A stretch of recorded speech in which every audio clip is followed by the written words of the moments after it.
Welcome back to the Revealed Report on the Revealed Radio Network.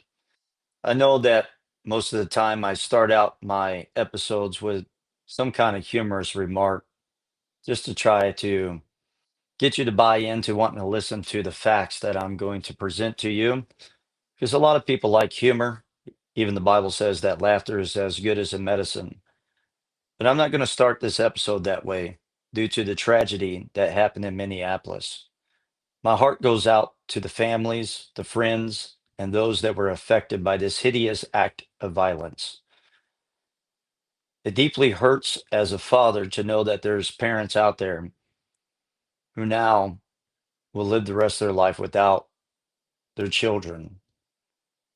And I do not pretend to understand how that feels. Too many people try to relate to people and say, I understand, when the people on the other side know that they truly do not understand. I have taught many people, don't tell people you understand something when you really don't understand. You had never been through that before. It's really inhumane. And the people on the other side, they can read right past that. And I know many people say that with good intent, but really the people on the other side, that's not what they need to hear. They just need your love. There's nothing we can say to make them feel better right now. All we can do is love them. If you're close to them, hug them, let them cry on your shoulder and pray for them. I'm praying for those parents. I'm praying for those families. I'm praying for that school. I'm praying for those that were affected by this hideous act. I'm praying for the community. And I'm praying for our nation. Oh God, let our nation be healed from all the violence and the madness that is taking place today. My heart truly goes out to them. And I'm deeply grieved. And I'm sorry that these families are having to deal with this. And I'm going to say something that many maybe would not like, but I have to stay true to the principles of who I am. I really don't know if the shooter's parents were good parents or bad parents. We can make all types of judgment calls. I want to pray for them as well, because if they were parents that tried their best and the child did this, I couldn't imagine what it'd be like to be those parents. My prayers are with them as well. I don't like talking about this subject, but it is what's in the headlines today. And I believe that many on the mainstream media are not presenting it as it needs to be. And some on the conservative right are too afraid to present it as it needs to be. But here on the Revealed Radio Network, we're not worried about that. We just want to present truth to you. We want you to examine it and decide for yourself. So what happened? Here are the key facts of the incident. On August 27, 2025, around 8:30 a.m. Central Standard Time, a shooting occurred at the Church of the Annunciation during a school mass in Minneapolis, Minnesota. It happened at the Annunciation Catholic School and Church, attended by students and faculty during the mass. 2 children, ages 8 and 10, were killed. 17 people were wounded, including 14 children and 3 senior citizens. The shooter died by suicide at the scene, bringing total fatalities to 3. The attacker fired through stained glass windows, armed with a rifle, shotgun, and pistol, all legally purchased, and had barricaded some doors from outside to hinder escape. The shooter was identified as 23-year-old Robin M. Westman, assigned male at birth, legally changed his name from Robert to Robin when he began to identify as a female and claimed to be transgender. Westman was a former student of the same school and had familial ties. His mother had worked as an administrative assistant in the school's business office until 2021. Westman had no prior criminal history. Authorities recovered videos and writings that were posted around the time of the attack. These included images of firearms and ammunition magazines marked with hateful language, anti-Semitic, anti-Catholic, racist slurs, and the phrase "killed Donald Trump." The content also referenced previous mass shooters and included violent imagery and drawings of the church layout. The manifesto style videos appeared on YouTube before the shooting and were taken down by investigators shortly thereafter. The FBI and local law enforcement are investigating the incident as a potential hate crime targeting Catholics and as an act of domestic terrorism. Once again, I want to say I'm so sorry to those that are deeply affected by this, and my prayers are with you. I want to talk about what mainstream media will not talk about, and some will claim that I'm trying to politicize this. I'm not trying to politicize anything, but I'm trying to get down to the heart of the matter, because if we just put on blinders because we're too afraid that we might offend, then we're never going to find truth. Truth is something that sometimes does offend. As Ben Shapiro would say, and I like, facts don't care about your feelings. We got to get down to the root of this so that we prevent it from happening again. As long as we're more worried about people's feelings and not facts, then we're going to continually let the problems continually rise. And then we're going to act like we're surprised why it's happening. So let's unveil this. And I'm tired of the radical left trying to tell us not to politicize this when they're out there every single opportunity they have talking about how it's the guns problem. It's violence because of guns. From my understanding, this city has a strong uh, gun control law, has strong gun control laws. Strong gun control laws does not fix the problem. See, the radical left thinks that they can do everything through policy.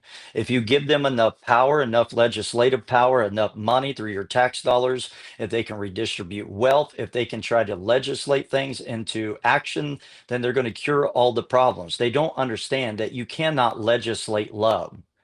I don't care how many pieces of legislation you sign and enforce. I don't care how many laws are passed. You cannot legislate love in the heart of people. The reason why we have so much violence today is because of the rise of humanism and the displacement of God. Morality is decreasing in our nation.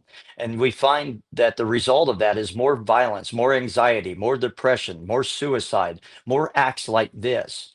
We need to bring God back into our nation. Now, there are some that are out there mocking God and saying, well, these children were praying. Where was their God? Well, may I tell them that the people that were the victims were being shot. The victor was the one that was shooting them at the church.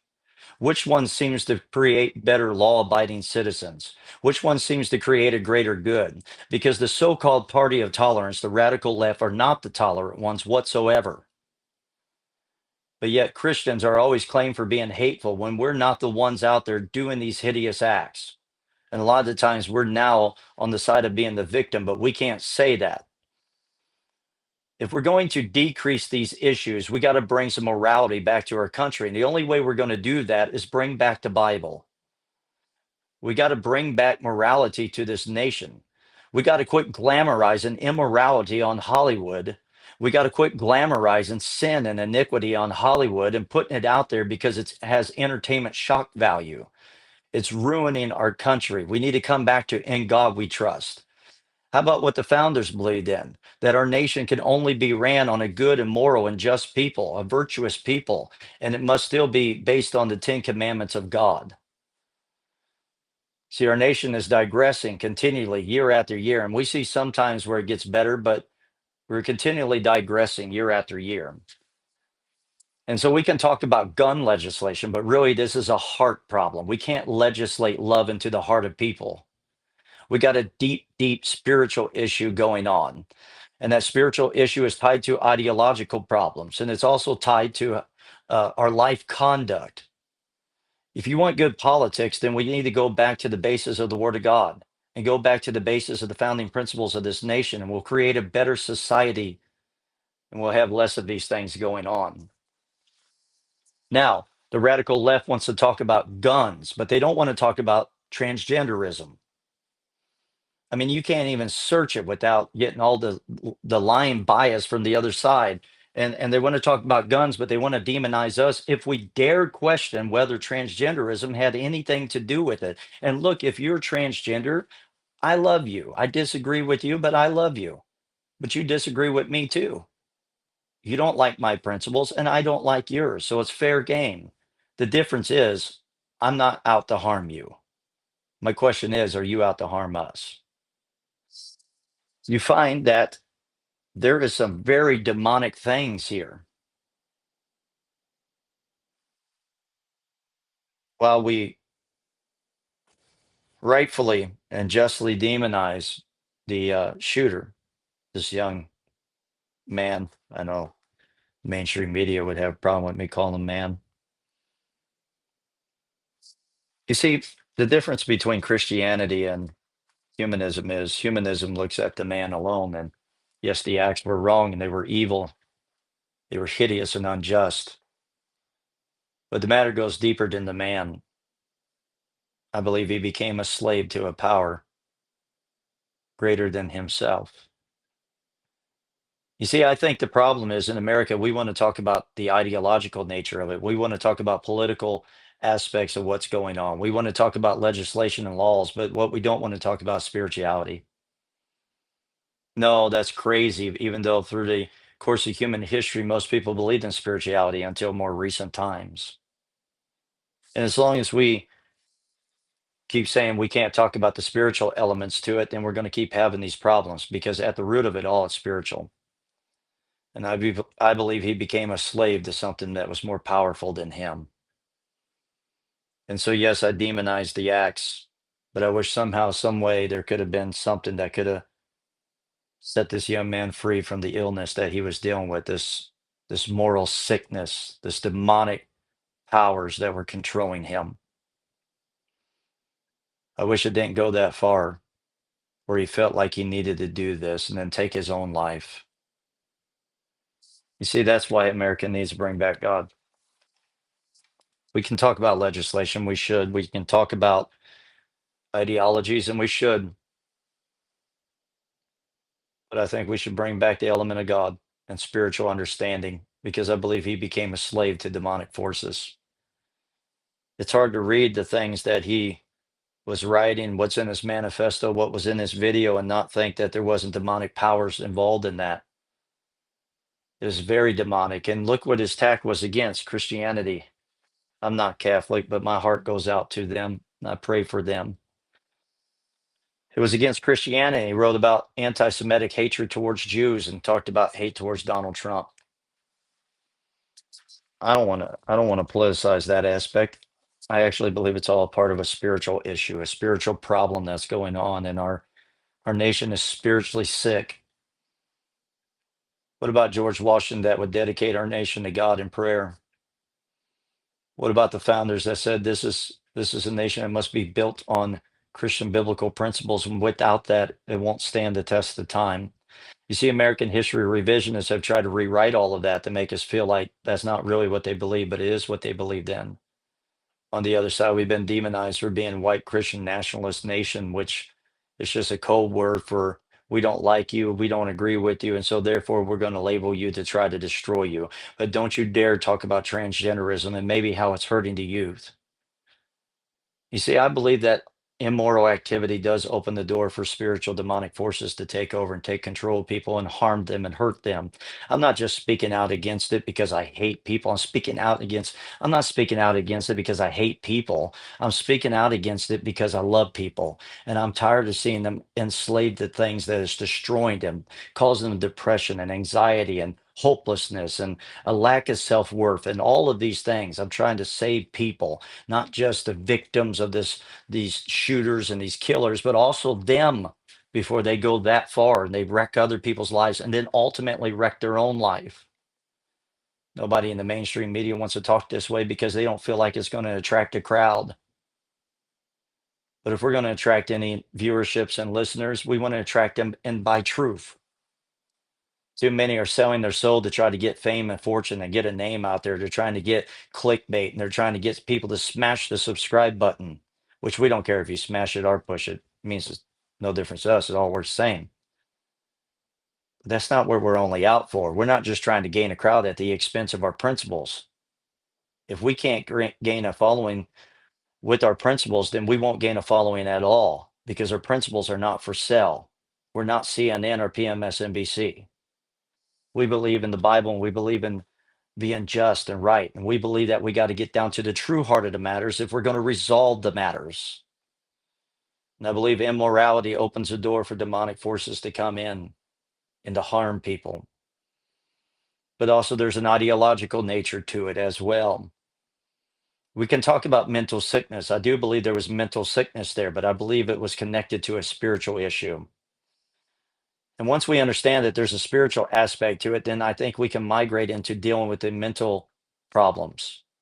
Obviously, there was a mental illness here too.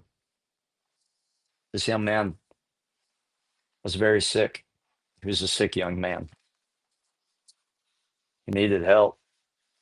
And I do believe we should help people while we have a chance. I believe part of the problem is too, we live in a world that we are so caught up in ourselves that sometimes we don't see the handwriting on the wall. We don't see the signs to try to help somebody. And sometimes we do, and we try to help them, but we can't. I've heard a lot of people coming out talking about the shooter's parents, and maybe there was more they could have done. I don't know. See, I'm not like the mainstream media where I'm just going to rush to a decision because I don't want to be breaking the ninth commandment, falsely accusing somebody without investigating into the matter first. There's too many that create false accusations, and they're easy to do when they hide behind the tech veil. And they can do that without investigating into a matter. But Solomon in the Bible said, wise is one who heareth the whole counsel of the matter first before he maketh a decision. I've seen good parents that have kids that go out and do wrong things. And if that is the parents, then I'm praying for them. And I'm sorry you have to endure all the slanderous speech against you. If that's you. Now, if you could have done better, then I don't want you destroyed. I pray for you. I wouldn't want to know what that's like to go through that. And if we have good kids, we ought to be grateful. Sometimes that's only by the mercy of God, even if we don't deserve it to have good kids. Because I haven't met a perfect parent yet. Some of our kids' greatest uphill challenge is trying to deal with us as parents. Because kids aren't easy. They're not easy to raise, and sometimes great parents can even have kids come out wrong. I can't speak to what kind of parents they were, but regardless, I can pray for them, and I can pray for all those that were affected by this hideous act. We need to bring back more love and less hate. I believe that we can jab at ideologies. I take a lot of fun jabs at my ideological and spiritual opponents. That doesn't mean I hate them and I don't want any harm to them. See, that's the problem in America today, that we think that we have to harm other people so we can get a following, because hate generates a following. Wouldn't you like to be able to turn into a media and tune into a media that doesn't feel like they have to desecrate people, but understands you can desecrate ideas without desecrating people? You don't have to hurt people to challenge ideas. We are at ideological and spiritual war, but my enemy is not flesh and blood. My enemy is not the people I'm looking at eyeball to eyeball. And I'm sympathetic for them because I feel like they're falling under the power of other things, other spiritual forces that's creating these ideological ideas and that. Could the police have done better? I don't really know. I don't want to judge that right now. I'll save that for somebody else who's more of a professional in that area than myself. Could the school have done something better? I don't know. It's easy to sit back and judge others when we're not the one that's in the moment of real time. Somebody can come in and judge our actions too. I don't really want to deal with all of that. What I want to deal with is the moral sickness of our nation. This is why I say time and time again, we really do need to restore God back to our country. I believe it can cure the mental illness. I believe it can bring peace and joy back to people. I believe we can love even across the boundaries of who we are and what we are. That doesn't mean we agree. We can disagree and love. As a matter of fact, we can passionately try to tear down the wrong ideas that are trying to harm our country without harming others. I do believe also the radical left helps a lot of this. The radical left seems to have no problem helping put hate in people's hearts. Obviously, This young man was driven by hatred. And sad to say, his hatred wasn't even the hatred of those kids, it was the hatred of himself. The Bible says, love others as you love yourself. And we crossed the line where we, as a generation, sometimes living in the curse of hating ourselves. And because we're hating ourselves, we don't have love for others. But we somehow have to restore all of that. And I don't believe the answer is more legislation itself. I think that's secondary. I think first, primarily, we needed moral healing. I just want to say that I'm grieved in the nation and I am praying for those. I said it and I want to say it again. I want to reiterate it because I want it to be sincerely felt. And it's hard to segue from something like that into positive um, news and headlines, but somehow I have to do it. And so by doing such, I do not want those to think that I am relegating the seriousness down to being less than what it is. There are also great things that are going on in our nation.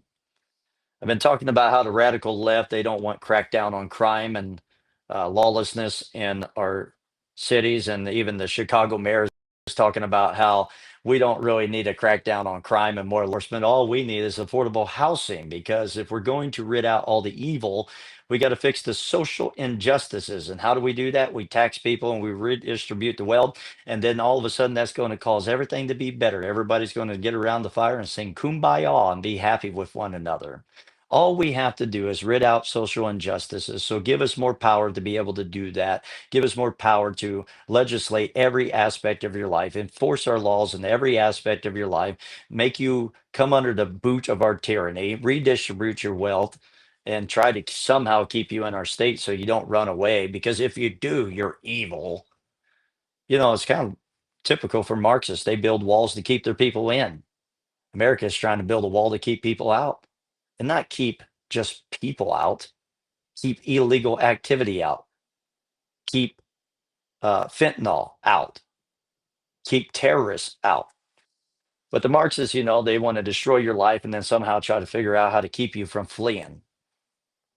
And so they think to fix all the problems, just give them more power, give them more money, and they'll solve all the problems. And they don't even need police officers. We can defund the police. But here, Rush Limbaugh would say, in between my formerly nicotine stained fingers, we find that the mayor of Chicago looks wrong, according to what's going on in Washington, D.C. Now that Trump has cracked down on crime in Washington, D.C., I quote, violent crime in Washington, D.C. is reported to have dropped 45% compared to the same period in 2024. Skyrocketing carjackings are plummeting. They're down 87% per Mayor Muriel Bowser. I wonder how hard it was for her to say that Trump was right. General crime dropped 15%. The breakdown includes homicides down 38%, sexual abuse down 44%, robberies down 62%, burglaries down 47%, motor vehicle thefts down 35%. The administration claims that over 100,000 dangerous criminals were removed through Reuters, even though Reuters could not independently verify this number. In roughly the first 13 days of the federal enforcement plan, there were roughly 550 arrests, with about one quarter categorized as other offenses, which includes many minor charges, but important charges as well. So it looks like cracking down on crime actually works. It actually makes our streets safer. And it looks like we do need police officers and we do need to enforce the law. I thought that was antiquated, outdated thinking, man. You mean to tell me that if you enforce the laws, it might actually work and it might clean up our cities? Let's go back to Mayor Giuliani. Remember Mayor Giuliani? Oh, that guy that the radical left hates and wants to destroy his life. Although he did get the crime rate down in New York. You know how? He enforced the laws. He empowered police officers to crack down on crime. You see, you have the side of right that wants to clean up our streets, and you have the side on the left that says, no, no, no, that's bigoted. Trying to make our cities safer, that makes you racist. That makes you a bigot, even though you're helping not only the white community, you're helping the black community, Hispanic community, every community by cracking down on crime and making their cities safer. But somehow you're evil if you want to enforce the laws. You see, the radical left loves lawlessness. They just embrace lawlessness. You know why? Because they can never say we're right. They have too much pride for that, even though the stats prove that we are right. And we don't even need the stats to prove that we're right. Common sense will tell you it's right, which is why the radical left is in trouble because they have lost common sense. They have lost their ever loving minds, which is why we need to bring God back. Maybe there be help and hope for them as well. And so, the radical left, I pray for you. Looks like you could use it because you're wrong time and time again, and you fit the definition of insanity, doing the same thing, expecting different results. Here's another one that they're wrong about. They're wrong about how Trump handles our foreign powers. Now, I will say this I don't really know how I feel about this subject right now. I know there's sometimes an expectation for anybody to be in the media space, they're supposed to know everything. I don't know everything. And so I only try to speak the things I do know. I don't really know at this time how I feel about President Trump allowing the 500 or whatever Chinese students coming in. Look, I am personal great friends with a great missionary to mainland China. It's a very dangerous thing to do, and it's a great work. And when I was sick in the hospital, going through some medical trouble, there was thousands of my Chinese brothers and sisters praying for me. I love those people dearly. I despise their government. And matter of fact, the people over there, they don't like their government either. Trust me, because they would love to come to America and be able to actually have church the way we do without feeling like they're going to become political enemies and feel like they're going to be political prisoners. And so, for all those that hate America, it's funny. People have the freedom of speech to tell us how much they hate our country, and then they hate our country because it's evil. But we're the only country that lets you speak out against our country. It seems like not many countries do that. Just go over to our allies over in Europe. Some of them, I mean, they're going to COVID jail. Or excuse me, I got so used to saying COVID jail during COVID time. They go to Facebook jail. I mean, they can't even speak anything without the authorities showing up to their house because they broke the Facebook laws. Thank God for freedom of speech. Now, I know freedom of speech doesn't mean you can just say whatever, whenever. I get that, but we have better freedom of speech than virtually anywhere in the world. And there are those that will demonize our nation, but at least they don't have to. I mean, they can go out and riot in the streets, and it seems like our nation will, to a certain level, back what they're at least saying, even though they're wrong. We just crack down on criminal activity. But the radical left, they want to say that Trump is wrong in his handlings of our foreign powers. But let's look at this for a moment, okay?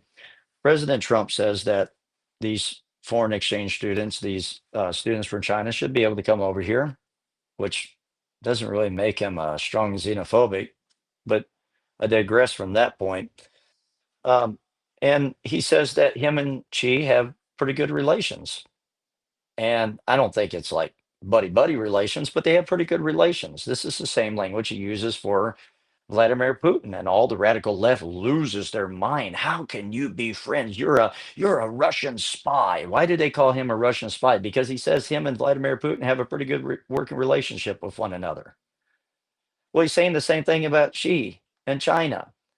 You know why? Because he knows how to do deals. Everything's a deal to him. And the reason why I'm not going to express how I feel or don't feel about the subject matter is because I have a feeling that President Trump, as good as he is at the art of a deal, may be using this as a deal with Xi Jinping. And he's very wise. He's not going to tell us. He's not going to put it out there for the mainstream media. He's going to tuck that in secrecy so that he can leverage deals and he can work with our foreign powers. And so I have a feeling he's probably using this as part of his bargaining deals with China. And if that's the case, Well, hey, let's see what happens. Because every time we rush out and we say, Trump's an idiot, he doesn't know what he's doing, he's going to collapse the economy with these tariffs. It seems like every time the radical left does that and some of the conservative right fall into the prey of that, he turns out to be right or is not as bad as we thought it would be. So I'm going to reserve my feelings about the subject matter because I have a feeling he's probably using it for trade negotiations and deals. But the radical left lose their mind when he says, well, he has a pretty good relationship with Vladimir Putin. He's saying the same thing about Xi in China because he knows how to make deals. And you don't make deals by going out there and demonizing them on the mainstream media for which they have access to, and then turn around and call them up. Hey, Xi, hey, Vlad, how's that deal coming along? And hey, can we talk about that? You can't go out there and lambaste them and then turn around, pick up the phone, and think you're going to make a deal with them. That's not how it works. The radical left doesn't understand that because the radical left doesn't understand anything anymore. They think, well, we're going to talk really strong to them. Ask Obama how that worked. Ask the left how that worked. They talk strong and do nothing. Ask Lion Biden how that works. Talk strong and do nothing. Remember Roosevelt? Talk softly, carry a big stick. Trump would rather work with his geopolitical enemies. He would rather work with those that are a threat to us. He would rather negotiate. He would rather try to make deals first. And when that doesn't work, then he can use the big stick. It's pretty wise. That's how you make deals. That's how you get the job done. And so we need to quit on the right rushing to a decision on these matters because there's a lot of things going on we don't see right now. We need to be patient. Give the man some time to work. Listen to the whole counsel of the situation and matter, and then let's make a decision. Well, just a couple more things. One of the things we're not going to talk about, I know all the media is talking about Taylor Swift and this Travis Kelsey football player. I'm not going to talk about it because I don't care. This is not a media place where we just slander people and gossip. I don't care about that. I care about policies. I care about the state of our nation. I care about morality. I care about the direction our nation is. And I care about ideological understanding of what's good, what's bad, what's going to help us, what's not going to help us. So all I'll say about Taylor Swift, excuse me, and show you how much I don't care about it. Taylor Swift and Travis Kelsey is best wishes to you. My prayers are with you. I hope you have a long-term happy marriage. And when Trump was asked about that, he pretty much said the same thing. You know why? Because Trump's not as unreasonable as what people think he is. If you get in a fight with him, he's going to try to win. But he moves on. I mean, just ask Marco Rubio. He went from little Marco to big Marco, which, by the way, he's doing an incredible job. And hey, I'm so glad that the cracker is back at the barrel, man. I'm so glad that they decided to keep Cracker Barrel's logo in that. And I don't know about all the situations with that. And you know what? But businesses have the right to change things. But the matter is, um, do it wisely. If you're going to change something, don't do it where you're going to lose sales and stock and then act like you got it all figured out and your base is a bunch of idiots. That doesn't make sense. So, while there's some very treacherous things going on in America, I'm glad there's some good things going on as well. And so I just want to say we need to pray for our president that he'll have wisdom on how to handle many of these matters. And we need to give him time to work on it. Minneapolis, I'm praying for you. America, I love you. I'm praying for you. God bless you.